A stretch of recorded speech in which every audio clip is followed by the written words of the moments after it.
épisode de l'Index des pierres consacré aujourd'hui à une pierre rare et fascinante, l'astrophilite. Sa formule chimique est K2NaF2+7 Ti2 Si8 O26 OH4F. C'est encore une formule à s'arracher les cheveux, mais cela signifie qu'elle contient du potassium, du sodium, du fer, du titane, du silicium, de l'oxygène, de l'hydroxyde et du fluor. Et elle appartient aux inosilicates, la sous-famille des silicates. L'astrophilite fut découverte en 1854 par le chimiste, géologue et minéralogiste allemand Karl Johann August Theodor Schirrer. Son nom vient du grec astron signifiant étoile et phylon signifiant feuille, en allusion à ses formations en étoile et à son clivage micacé.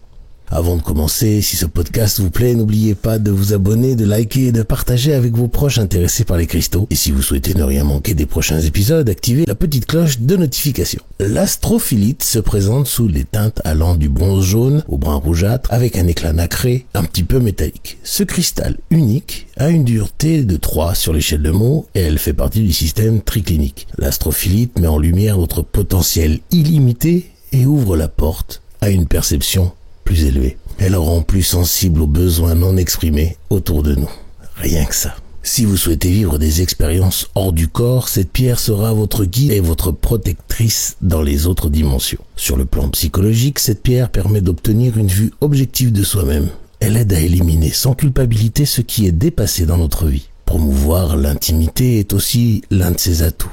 L'astrophilite a une capacité spéciale que je trouve sympa, c'est qu'elle augmente la sensibilité au toucher, ce qui peut être utile pour les massages ou l'acupression. Sur le plan physique, l'astrophilite est bénéfique pour l'épilepsie, les systèmes reproducteurs et hormonaux ainsi que pour le système nerveux. Elle soulage également les troubles liés au syndrome prémenstruel et à la ménopause. C'est un cristal de régénération cellulaire parfait pour soutenir le gros intestin, l'alignement de la colonne vertébrale et même dissoudre les dépôts graisseux. En ce qui concerne les chakras, l'astrophilite agit particulièrement sur le troisième œil, facilitant les voyages multidimensionnels et offrant une protection psychique. Mais elle équilibre aussi les chakras de la couronne et de l'étoile de l'âme.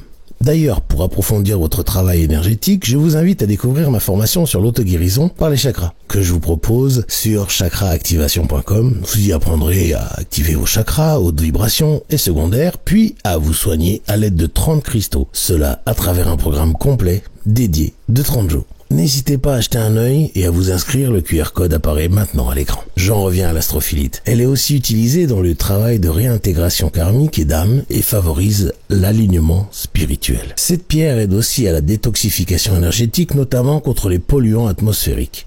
En astrologie, c'est la pierre des taureaux, née entre le 25 et le 27 avril. Je vous remercie d'avoir écouté cet épisode consacré à l'astrophilite. Si vous avez des questions ou des expériences à partager avec cette pierre, je vous encourage vivement à laisser un commentaire ou à m'envoyer un email à podcast@mepcrystal.com. Vous le connaissez maintenant.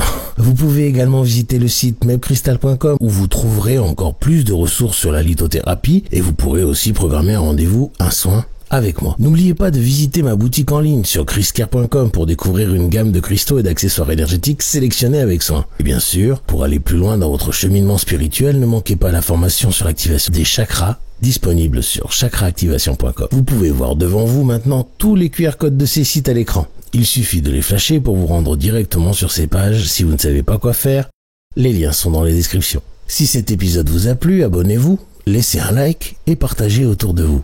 Je vous dis à très bientôt pour un nouvel épisode de l'Index des pierres. En attendant, je vous quitte en vous envoyant tout mon amour et en demandant à l'univers de vous baigner dans la meilleure énergie possible.